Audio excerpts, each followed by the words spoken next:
Your mind is the strongest weapon you'll ever have.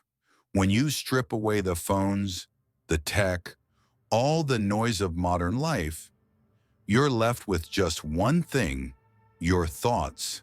That's what remains when you're drowning in grief, battling depression, or facing real-life pain. There's no app that can rescue you in those moments. You're alone, truly alone. Maybe you've got a therapist, maybe a best friend, but even then, there are 24 hours in a day. And for much of that time, it's just you and your mind. And that mind, it doesn't sit quietly. It speaks constantly. It pulls you in all directions, tempts you to give in, to stop, to break. But here's the truth. If you don't learn to lead your mind, it will lead you. You've got to take control. You've got to decide where you're going, how you're getting there, and who you'll become on the way. Because if your mind's in charge and you're not, it's game over. When I started out, all I knew was one thing: hard work. That was my survival plan. Back then, it wasn't about talent or motivation. It was about grit. I couldn't understand a paragraph. Read it again. Still didn't get it. Read it again. Write it down. Then write it down again. Keep going until it finally clicked. That's how I learned. That's how I adapted. I couldn't swim. I sank. So I got back in the water. Again, and again, and again. Until my brain said, "He's not giving up. I guess we better learn." It wasn't about trying one more time. It was, this is the only option. We're doing this no matter what. Couldn't read? We're still going back. I eliminated every exit. And eventually my mind adapted because it had no choice. People talk about trying hard, but your brain knows the difference between a lie and the real thing. You can't fake commitment. When I was in Navy SEAL training, they asked, "How were you in training for 18 months? It's only supposed to be 6. How did you survive 3 hell weeks in 1 year?" It was because I created a new normal. When I lived in a shack that cost $7 a month, I didn't feel poor. I didn't know better. That was life. Then we moved into a place that cost $236 a month. And suddenly I realized how rough things had been. But here's the key. When you return to that $7 a month life and say, "This is home," your brain responds, "Got it. This is reality."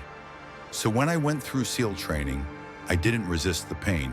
I welcomed it. I said, "This is my new normal." My body was breaking, but I embraced it. Like putting on a uniform before work, I suited up for suffering. Every single day.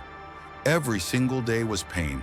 Stress fractures, shin splints, my feet duct taped just to move.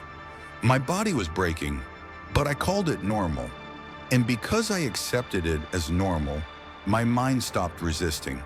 It said, "All right, if broken is how we live, then we'll toughen up." People ask me, "How did you keep running with shattered feet, with injured legs?" It's because my mind had accepted that this was how we operate. We were in Navy SEAL training. This was the mission, and I made that suffering my home. I didn't give myself an exit. There was no life waiting outside of that misery. So I adapted. I became the monster the pain required. For a moment, even though I believe in God, I became the demon in the fire, because that's what it took to survive hell. I didn't just endure Navy SEAL training, I mentally owned it. I saw myself as the CEO of suffering. That's the kind of immersion it takes. You don't just get through it, you become it, and you leave yourself no alternative. Back when I was 297 pounds, overweight, and barely getting by spraying bugs for a living, the most terrifying thought I had was, what if this is the rest of my life? And even more terrifying, I believed I was giving 100%, making $1,000 a month and coasting. That was the version of me I thought was trying hard. Years later, I was 106 pounds lighter. I had become a Navy SEAL. I had done things I couldn't have even imagined. And looking back, that old version of me wasn't giving everything. He wasn't even close. That's when I learned. We have no idea what we're capable of until we truly go all in. Until we stop dipping a toe in and live it. Until we obsess. Until the suffering becomes your standard. That's when you're really trying.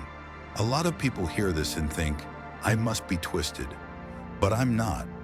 What I figured out was how the human mind works. I started as a scared, broken kid. And because I had no base to build from, I became my own experiment. I learned to study pain, to study fear, and out of that, I built power. The feeling you get when you push through limits you didn't know you had. That's where you start to feel unstoppable. You won't feel it every day. But when the time comes, when it matters, you'll know you can enter that zone. That state where pain doesn't stop you because you've lived there before.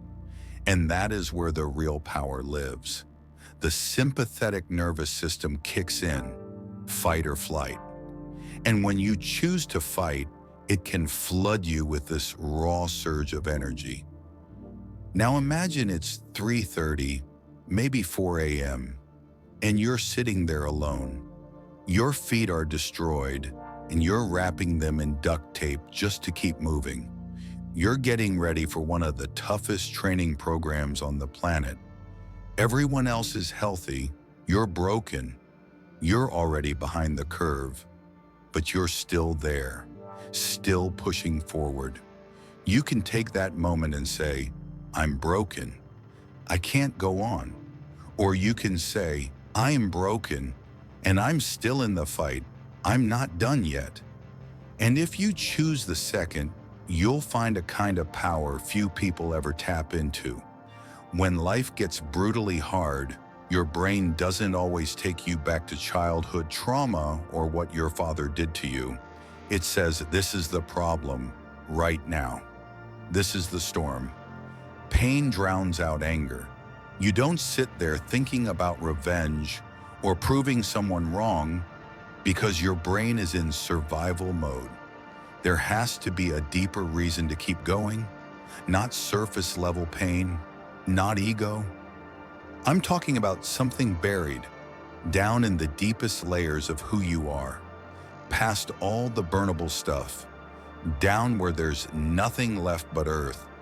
That's where you find the real fire, the kind that doesn't go out. But you won't find it unless you spend serious time asking yourself what you want out of this life. No one can hand that to you. It's not downloadable. It comes from within. For me, that calling came from service. I wanted to be part of something bigger, not for the title or the image, but because I wanted to be someone I could respect. I used to look in the mirror and feel shame, not because the world hated me, but because I couldn't stand the man staring back. People say, you talk a lot about suffering and hardship. Where's the peace? Here's the truth. I'm at peace now because I walked through the fire, not around it. I didn't start with peace. I earned it. And maybe you're lucky enough to find peace without going through hell. If so, good for you. But for most of us, peace comes after pain, after accountability. And accountability is its own kind of suffering.